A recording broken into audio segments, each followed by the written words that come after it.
Hello everyone. I just thought I'd do a short video with a little bit of a tip for any history buffs or people interested in military history living in the UK.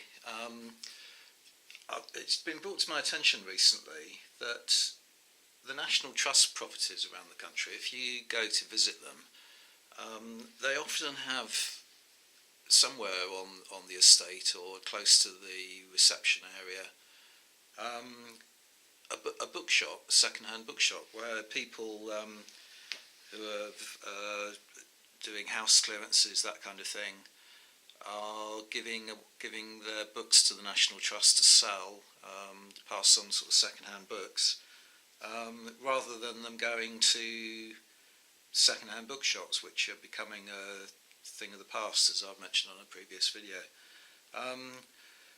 The thing about the bookshops on the National Trust, though, is that they're really not marketing them in a particularly commercially aggressive way, as it were. They are really cheap, is basically what I'm saying.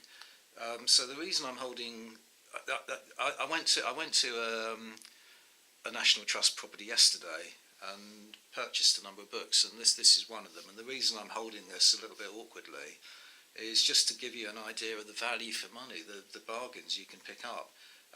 This is an Osprey publication in their Fortress series. It deals with the subject of Scapa Flow, which you probably know is the Royal Navy base up in the Orkneys that it's a large natural harbour where the Grand Fleet were stationed in the First World War, and it was in use in the Second World War as well. A lot of history attached to it. I'm interested in it because I'm thinking of holidaying one day in the Orkneys, and would certainly go and wander around this large natural harbour. And I'm interested in naval history as well, so it's of interest to me in that way. Anyway, I'll stop waffling. So this is an Osprey book that only came out in 2009, and it's still got the original selling price on it here of £11.99.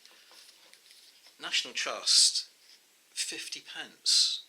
Basically, all they seem to do, unless they're obviously antiquarian books, they don't price them with any particular market value in mind. They just put 50p or £1 on the books, and this was a sort of slim volume, so they labelled it 50p. Absolute bargain. So I spent a total of £5.50 yesterday, and I'm going to show you some of the books that I purchased there. This one is a book on the Arabs, £1. You really, I mean, my bookshelves are full of these type of old paperback history books. It's obviously had belonged to someone who may have passed away, or they're downsizing their house or something. But this was published in 1964, and it was written, I believe, in the 1950s. It's by a guy called Anthony Nutting, who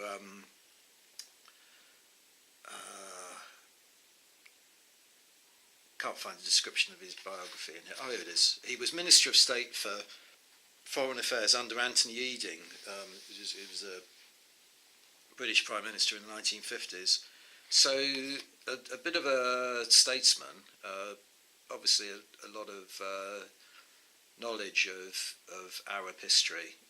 So it's an old book, slightly more recent publication, but still physically an old book, but well worth the read. Yeah, I'm getting more into Arab history at the minute, as you probably be aware from a recent video that I put up. So yeah, £1, absolute bargain again. I noticed this on the shelf, so I got this. General History of Europe, Europe in the 18th Century, another £1. And Longman back in my school days, this is when this was published. I think probably around 1971. I think this was first published in 1961, and this is the 1971 impression. But Longman had a whole series of European history books, and I just spotted this because in my school day, I didn't buy these two yesterday, but these are off my bookshelf, ones that I've had since I was a schoolboy. I had Europe in the 19th century and Europe in the 16th century, and I just thought I saw this, felt sorry for it sitting on the shelf unwanted, so I thought I'd add it to my collection. And also, there was this rather attractive book. You see, they put a slightly higher label on this, £2, but still, the original asking price for it was published in 1997.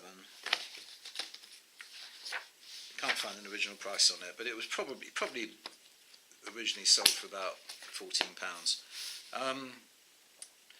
It's a history of the Palmerston forts, in particular the ones around Plymouth. So I check out a video I've done on Crown Hill Fort, which is to the north of Plymouth town centre, and Plymouth was encircled by land and sea by a number of forts that were built in the 1860s and 70s in anticipation of a French invasion that never actually occurred.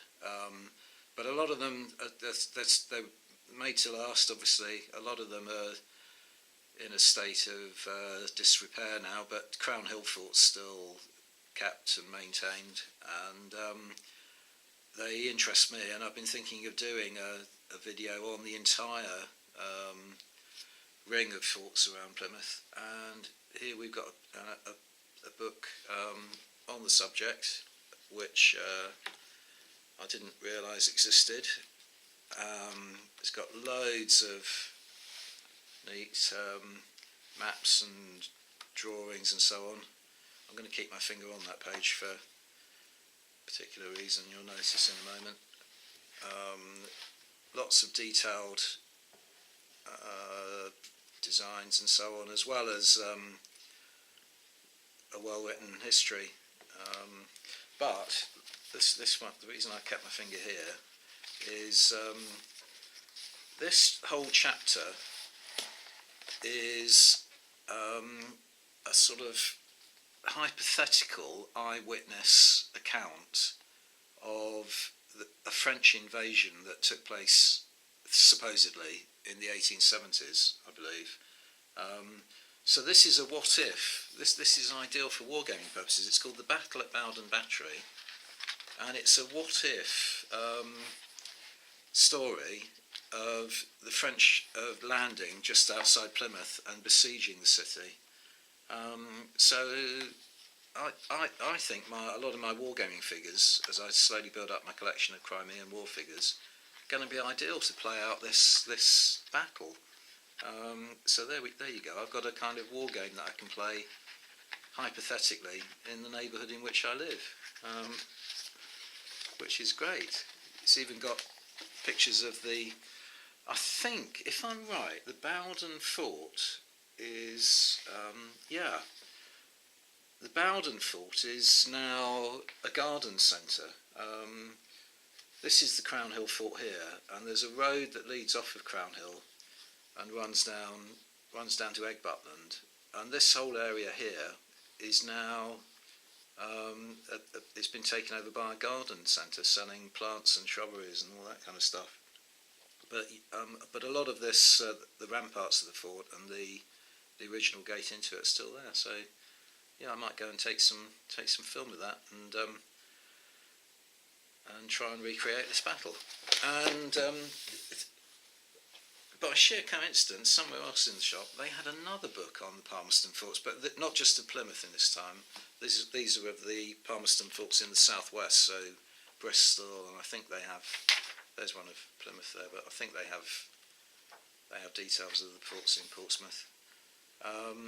But I was looking at this briefly yesterday evening, and this is interesting as well. That it's talking about the design philosophy behind the forts and the British and French experience of capturing this Russian fort at Bomersand on the Åland Islands in the Baltic, and the way they were actually able to capture the fort. So the fort's weaknesses, which it turned out were mainly on the landward side of the fort. But anyway, there's a lot to read and digest in this as well. And this one was only £1. They hadn't even got around to labelling it, so the woman said, "Oh, you can have it for £1." So £5.50 spent, and 5 really sort of good additions to my history library there. And so next time you're out visiting a National Trust property, summer holidays coming up and all that, try and seek out the bookshop that they're likely to have on site, and you may well pick up some bargains. Thanks for watching, everyone. Bye for now.